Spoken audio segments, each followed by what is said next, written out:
Hello everyone, welcome to knowledge Nidhi plus. स्वागत है आप सभी का हमारे चैनल नॉलेज निधि प्लस में। आज हम बात करने वाले हैं कि अर्थ के आधार पर शब्द कितने प्रकार के होते हैं। तो हमारा शब्द टॉपिक चल रहा है, इसमें हम अर्थ के आधार पर पढ़ेंगे। तो अर्थ के आधार पे शब्द होते हैं 4 प्रकार के। अर्थ में कितने अक्षर हैं? अर्थ में 2 अक्षर हैं। 2 का दूना कर दो, 4 हो जाएंगे। कौन कौन से? एकार्थी शब्द, अनेकार्थी शब्द, पर्यायवाची और विलोम शब्द। तो ये 4 प्रकार के जो शब्द हैं ये हमारे अर्थ के आधार पे होते हैं, क्योंकि इनका मतलब इनका अर्थ के बारे में जानेंगे। ठीक, तो एक एक करके चर्चा करेंगे। एकार्थी शब्द क्या हैं? एकार्थी शब्द हैं हमारे, जैसे इसका अर्थ इसी में छिपा हुआ है। एक अर्थी यानी एक अर्थ देने वाले, जिन शब्दों का केवल एक ही अर्थ होता है वे क्या कहलाते हैं? एकार्थी शब्द कहलाते हैं। जैसे राम, सीता, पृथ्वी, सूर्य, रामायण, ये क्या है? एकार्थी। ये अपने आप में एक ही अर्थ दे रहे हैं। राम का मतलब एक ही है, मतलब कोई भी नाम होता है वो अपने आप में एक अर्थ देता है। बात करें दूसरे की, अनेकार्थी शब्द। अनेकार्थी मतलब इसका भी इसी में उत्तर छिपा है, यानी अनेक अर्थ। कोई भी एक शब्द उसके अनेक अर्थ, मतलब एक शब्द के अनेक अर्थ निकले, वही हमारे अनेकार्थी शब्द होते हैं। जिनके एक से अधिक अर्थ हों उन्हें क्या कहेंगे? एकार्थी शब्द, अनेकार्थी शब्द, अनेकार्थी। जैसे अंक, अंक का मतलब गणित भी होता है और गोद भी होता है। कनक, कनक का मतलब सोना या धतूरा, या हम गेहूं भी कहते हैं, इसे गेहूं भी बोलते हैं कनक को। पाणी, पाणी का अर्थ होता है हाथ, अंगुली। पट, पट कपड़ा या दरवाजा। तो ये एकार्थ, जो ये अर्थ हैं ये एक से अधिक अर्थ दे रहे हैं। तो ये कौन से होंगे? ये होंगे अनेकार्थी। जो एक अर्थ दें वो एकार्थी, जो एक से अधिक अर्थ दें वो अनेकार्थी। ये जो हमारे शब्द लिखे हैं ये शब्द हमारे श्लेष अलंकार में प्रयोग किए जाते हैं। अब बात करेंगे हम पर्यायवाची शब्दों की। अब बात करें हम पर्यायवाची की, तो पर्यायवाची शब्द कौन से होते हैं? इन्हें हम समानार्थी शब्द भी कहते हैं। तो ये कौन से होते हैं? जिनके एक समान अर्थ होते हैं। जिस शब्द के एक समान अर्थ होते हैं वही हमारे पर्यायवाची या समानार्थी शब्द कहलाते हैं। जैसे अश्व, अश्व को हम घोटक, घोड़ा, तुरंग, है, बाजी, इस तरीके से कह सकते हैं। घोटक का भी मतलब अश्व है, घोड़ा का भी मतलब अश्व है, तुरंग भी अश्व है, इस तरीके से समानार्थी हैं ये।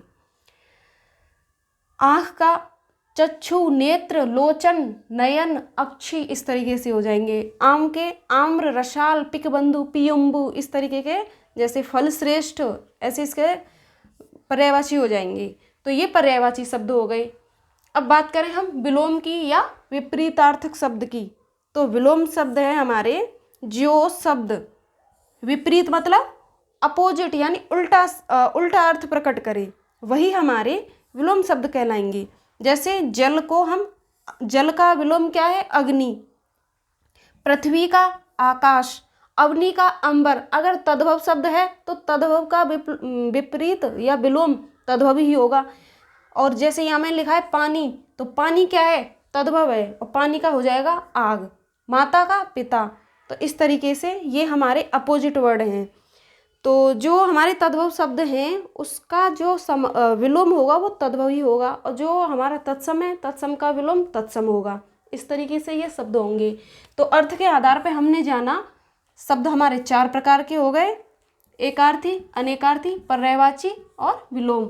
जो अपना एक अर्थ दे वो एकार्थी, एक से अधिक अर्थ हो अनेकार्थी, एक समान अर्थ मिले पर्यायवाची या समानार्थी, जो विलोम अपोजिट वर्ड यानी कि जो विपरीत अर्थ प्रकट करे वो विलोम शब्द हो गए।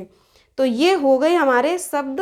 सार्थक शब्द पढ़े हमने, उत्पत्ति के आधार पे पढ़े 5 प्रकार के, रचना के आधार पे पढ़े 3 प्रकार के, और हमने आज अर्थ के आधार पे पढ़े हैं 4 प्रकार के। तो ये हो गए हमारे सार्थक। अब हम निरर्थक पढ़ेंगे। निरर्थक शब्द पढ़ने से पहले हम कुछ अन्य शब्दों को पढ़ते हैं। कुछ अन्य शब्द भी हैं उनको हम जानेंगे। बात करें अब अन्य शब्दों की, तो कुछ अन्य शब्द हैं जैसे हमारा श्रुत सम भिन्नात्मक शब्द। ये क्या है? ऐसे शब्द जो सुनने में समान लगे लेकिन अर्थ अलग अलग प्रकट करें। तो सुनने में समान किंतु अर्थ में भिन्न हो, वे कौन से होंगे? श्रुत समभिन्नात्मक शब्द। जैसे ये लिखा है प्रमाण और ये लिखा है प्रणाम, तो दोनों सुनने में तो एक जैसे, प्रणाम प्रणाम, प्रणाम प्रमाण, ऐसे एक जैसे लग रहे हैं, लेकिन प्रमाण का मतलब होता है सबूत या साक्ष्य, और प्रणाम का मतलब होता है नमस्कार। ठीक, ऐसे ही अगर मैं आली की बात करूं तो आली और अली एक जैसे लग रहे हैं। अली का मतलब होता है भंवरा या भौरा, और आली का मतलब होता है सखी या सहेली। तो ये सुनने में जो समान लगे और अर्थ अलग बताएं, तो वे हमारे कौन से होंगे? समश्रुत भिन्नात्मक या श्रुत समभिन्नात्मक। बात करें अनेक शब्दों के लिए एक शब्द, ये कौन से होते हैं? ऐसा शब्द जिसमें किसी वाक्य का, एक पूरे वाक्य का अर्थ समाया हो, वे ही हमारे कौन से होंगे? अनेक शब्दों के लिए एक शब्द, वन वर्ड सब्स्टिट्यूशन, जिन्हें हम इंग्लिश में पढ़ते हैं वही। जैसे सोने की इच्छा, सोने की इच्छा को हम सुसुप्सा बोल देते हैं। पीने की इच्छा पीपसा हो गई। रथ को चलाने वाला कौन होता है? सारथी। अगर हम बोले कि सारथी, तो सारथी का पूरा सेंस हमें समझ में आ जाएगा, जो रथ को चलाता है उसी को सारथी कहते हैं। गगनचुंबी, गगन को चूमने वाला कौन हुआ? गगनचुंबी। तो ये ऐसे शब्द हैं, ये अपने आप में एक पूरे वाक्य का अर्थ समाये हुए हैं। तो ये हो गए हमारे अनेक शब्दों के लिए एक शब्द। तो हमारे अब हम पढ़ेंगे, अब तक हमने पढ़ लिए सार्थक शब्द, और सार्थक शब्दों में 3 प्रकार के शब्द पढ़ लिए। अब हम उन 3 शब्दों के अलावा ये कुछ अलग से शब्द थे, ये भी बता दिए। अब हम बात करेंगे निरर्थक शब्दों की। कुछ निरर्थक शब्द भी हैं और उनके भी कुछ प्रकार हैं, उनके बारे में बात करेंगे। अब बात करें हम निरर्थक शब्दों की, तो इसको भी 2 भागों में बांटा गया है। जैसे हम रूप या प्रयोग के आधार पे, रूप या प्रयोग या विकार के आधार पे हम इसको 2 भागों में बांटते हैं। पहला है विकारी शब्द और दूसरा है अविकारी शब्द। विकारी शब्द क्या हैं? जिनमें लिंग वचन कारक के अनुसार परिवर्तन हो जाता है या बदलाव हो जाता है या विकार हो जाता है, बदलाव को ही विकार कहते हैं। तो वो कौन से शब्द हैं? वो होंगे हमारे विकारी, जिनमें विकार उत्पन्न हो जाए। जैसे लड़का से लड़की, लड़के, नगर से नगरीय, नागरिक, इस तरीके के शब्द बदल जाते हैं लिंग वचन कारक के आधार पे। तो वे शब्द हमारे कौन से होते हैं? विकारी शब्द होते हैं। और जो संज्ञा, सर्वनाम, विशेषण, क्रिया, इन सब से जो शब्द बनते हैं वे ही हमारे विकारी शब्द होते हैं।